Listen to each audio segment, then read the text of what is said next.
সবাই কেমন আছো? আমার তো মনে হচ্ছে তোমরা ভালো নেই, আমিও ভালো নেই। মুখ দেখে নিশ্চয়ই বুঝতে পারছো সেটা। সেই জন্যই আজকে কথা বলতে এসেছি এমপ্যাথি নিয়ে। তো তোমার কি কখনো মনে হয় যে আমি এই কথাটা ঠিক করে বলতে পারলাম না, তার জন্য নিজেকে খুব অসহায় মনে হয়? মনে হয় যে কারোর একটু সাহায্যের দরকার রয়েছে, বা এরকম কখনো মনে হয় যে ওর কথাটা একটু ভালোভাবে শুনলে ভালো হতো, ওকে আর একটু বুঝতে পারলে ভালো হতো, তাহলে ও হয়তো এরকম একটা ঘটনা ঘটাতে পারতো না? এই যে শোনা, এই যে তাকে পুরোটা নিজের মন দিয়ে বুঝে তার ফিলিংসটা বোঝা, এটার নামই হচ্ছে এমপ্যাথি। এমপ্যাথি জিনিসটা জানো তো অনেকটা হেরিডিটারি, কিন্তু রিসেন্ট স্টাডিতে বলেছে যে এমপ্যাথি জিনিসটা হেরিডিটির সাথে কিন্তু আমাদের পরিবেশ থেকে আসে, আমাদের এনভায়রনমেন্ট থেকে আসে। আমরা যে পরিবেশে বড় হয়েছি সেই পরিবেশ থেকে আমাদের এই জিনিসটা উঠে আসে। আমরা এটাকে অর্জন করতে পারি। কিভাবে আমরা অর্জন করতে পারি না, তার জন্য আমাদের যেটা করতে হবে সেটা হচ্ছে নিজেকে ভীষণভাবে জানতে হবে যে তুমি কি, তোমার দুর্বলতা কিসে, তোমার শক্তি কিসে, কোনটা পেলে তুমি আঘাত পাও, এই জিনিসটা সম্বন্ধে তোমার কিন্তু একটা ধারণা করতে হবে। আর এমপ্যাথি থাকলে কি হয় জানো তো, এমপ্যাথি থাকলে অন্যকে বুঝতে সুবিধা হয়। যদি বোঝো অন্যকে, তাহলে দেখবে যে তার সাথে আলাপ আলোচনা তো খুব সহজ হয়ে যাবে, এবং সেই আলাপ আলোচনাটা যখন সহজ হয়ে যাবে তখন দেখবে যে তার একটা রেজাল্ট বেরিয়ে চলে আসছে, আর কোনো অসুবিধে হচ্ছে না। এর জন্য যদি তোমাকে নিজেকে তৈরি করতে হয়, তাহলে কিন্তু তোমাকে কি করতে হবে বলো তো, তোমাকে সবার সাথে মিশতে হবে। নিজের যে সেফ জোন রয়েছে, যেখানে তুমি স্বাচ্ছন্দ্য বোধ করো, সেই সেফ জোন থেকে তোমাকে বেরিয়ে গিয়ে তোমাকে সবার সাথে মিশতে হবে। তারা কি খায়, তারা কি পড়ে, তাদের কি ধরনের আচরণ, তাদের রিলিজিয়ান কীরকম, তারা কতটা কষ্টের মধ্যে আছে, তাদের ফ্যামিলিতে কতজন আছে, কতজন আর্নিং মেম্বার। আমাদের সাইকিয়াট্রিক হিস্ট্রিতে বা এমনি হিস্ট্রিতে আমরা এগুলো নিই না, সেগুলো ভীষণভাবে দরকার তাকে জানার জন্য।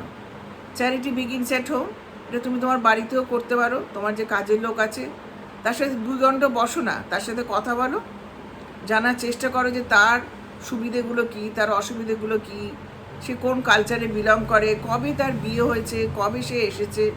এগুলো জানলে দেখবে তাকে দিয়েও কিন্তু তোমার কাজ করতে অনেকটা সুবিধে হয়ে যাচ্ছে। আর আর একটা জিনিস কি জানো তো, এমপ্যাথি করলে না তুমি নিজের দোষ কখনো দেখতে পাবে না। তখন তো তুমি অন্য নিজের দোষ দেখতে পাবে না। না, এমপ্যাথি করলে তুমি অন্যের কোনো দোষ দেখতে পাবে না। তখন তোমার মনে হবে যে তুমি তো ওখানে ওকে বসিয়েছো। আমাকে অনেকেই সবসময় বলতো যে দূর, আপনি ওকে বড্ড বেশি বকেন না বা কিছু করেন না। সত্যি তো এটা হয়। এমপ্যাথি থাকলে তার দোষটা অর্ধেকটা হয়ে যায়। আর এই এমপ্যাথি করতে গেলে যেটা করতে হবে সেটা হচ্ছে লিসেন করা। তোমাকে ভালোভাবে লিসেন করতে হবে। আমাদের সাইকিয়াট্রি নার্সিংয়ে তোমরা জানো যে লিসেনটা কীরকম করে হয়।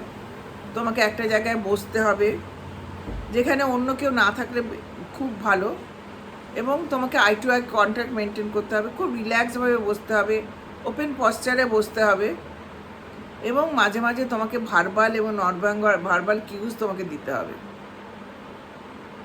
এগুলোই হচ্ছে আমাদের লিসনিংয়ের পদ্ধতি।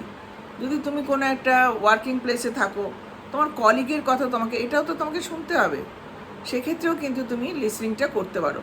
সবসময় যে তুমি বসে শুনছো এরকম নয়, সেক্ষেত্রেও তুমি আই টু আই কন্ট্যাক্টটা মেনটেন করবে। তুমি যদি মনে করো যে তোমার হাতটাকে ভাঁজ করে এরকম করে পশ্চার একটা করবে, এবং তোমার যদি মনে হয় যে তুমি একটু বিশ্রাম পশ্চারে থেকে তার কথাটা শোনো, এবং কথাটা শোনার সময় তোমাকে নোডিং করো। আর একটা জিনিস যেটা করে আমাদের এমপ্যাথি, সেটা হচ্ছে যে অন্যের প্রতি একটা রেসপেক্ট তৈরি করা। প্রত্যেকে তোমার তখন মনে হবে যে তোমাকে একটু রেসপেক্ট তৈরি করতে হবে। যখন তুমি কারোর সাথে কথা বলবে, তারপর দরকার হলে তোমাকে একটা ফিডব্যাক নিতে হবে তোমার বন্ধুদের কাছ থেকে, যে আমি কি তার কথাটা পুরোটা শুনলাম, কোনো জায়গায় কি কোনো অসুবিধা রয়েছে। সেই যে ক্রিটিসিজমটা করবে, যে সমালোচনাটা করবে, সেটা কিন্তু মাথা পেতে নিতে হবে। এবং কোনো জায়গায় যদি নিজের কোনো দোষ থাকে, কোথাও যদি কোনো ভুল থাকে, তাহলে সেটা শুধরে নিতে হবে। কেউ যদি তোমাকে সমালোচনা করে বলে যে তোমার কোনো দোষ রয়েছে, এমপ্যাথি তোমাকে কিন্তু বিনয়ী হতে শেখায়। তো তোমাকে কিন্তু সেখানে কিন্তু নিজের দোষটাকে কিন্তু মেনে নিতে হবে এবং সেটাকে ঠিক করে নিতে হবে। তাহলে এমপ্যাথি আমাদের শুধু বিনয়ী হতে শেখায় না, আমাদেরকে রেসপেক্ট করতে শেখায়, আমাদের একটা রিলেশনশিপ তৈরি করে, যে রিলেশনশিপের মাধ্যমে আমরা একটা রেজাল্টে বা আউটকামে আমরা পৌঁছাতে পারি।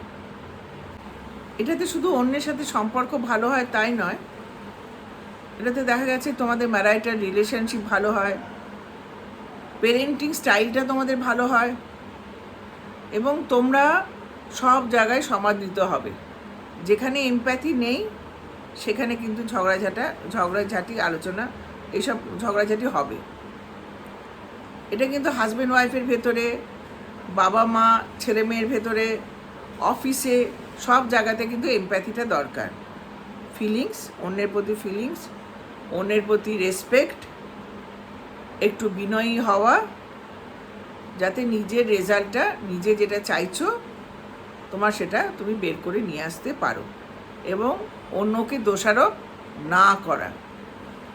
কোনো জায়গায় যদি নিজের কোনো দোষ থাকে সেটাকে রেকটিফাই করে নেওয়া, আর অন্যকে ভীষণ ভীষণ ভীষণভাবে শোনা।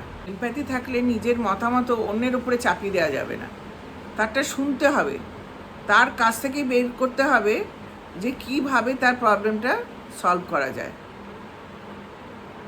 তুমি নিজের মতামত চাপিয়ে দিলে কিন্তু সেটা হবে না। সে কি চাইছে সেইটাকে কিন্তু প্রাধান্য দিতে হবে, তা নাহলে কিন্তু তোমার মধ্যে এমপ্যাথি থাকবে না। রামকৃষ্ণকে দেখেছি, শ্রীরামকৃষ্ণকে দেখেছি, তার মধ্যে এই লিডারশিপটা এত বেশি ছিল যে তিনি, দেখা যেত যে তার কোনো ভক্তকে যদি কেউ আঘাত করে, সেই যন্ত্রণাটা যেন তার গায়ে এসে বসতো। এটার নামই তো এমপ্যাথি। তোমাদের মধ্যে ওই এমপ্যাথিটা আছে, কিন্তু যখন কোনো পেশেন্ট ডাইং থাকে বা ডাইং হয়ে যাওয়ার পরে, ডেথ হয়ে যাওয়ার পরে, তোমাদের মধ্যে দেখা যায় যে কেউ সিম্প্যাথেটিকভাবে তার বাড়ির লোকের সাথে তাকে হেল্প করছে, তাকে পরিষ্কার পরিচ্ছন্ন করছে, লাস্ট ডাইং কেয়ারটা দিচ্ছে। আর কারোর মধ্যে এমপ্যাথিটা এত বেশি থাকে যে দেখা যায় সে আলমারির আড়ালে গিয়ে কাঁদছে। তাহলে এটা আমাদের সবার মধ্যে আছে, এবং তোমাদের চারপাশে যারা রয়েছেন তাদের সবার মধ্যে এমপ্যাথিটা একটু ছড়িয়ে দিতে পারলে মনে হয় এই ধরনের ভুলভাল ঘটনাগুলো অনেক অনেক কম হবে। তুমি যেটা চাইছো সেটাতে তুমি সাকসেসফুল হবে। আমাদের ওখানে একজন পেশেন্ট ভর্তি হয়েছিল যে সাপের ছোবল নিত, তো তাকে সে একদম তোলপাড় করে বেড়াচ্ছে, আমাদের নার্সেস স্টেশনেও ঢুকে গিয়ে সেখানটাও ভাঙচুর করছে, তাকে ইঞ্জেকশন দিতে হবে।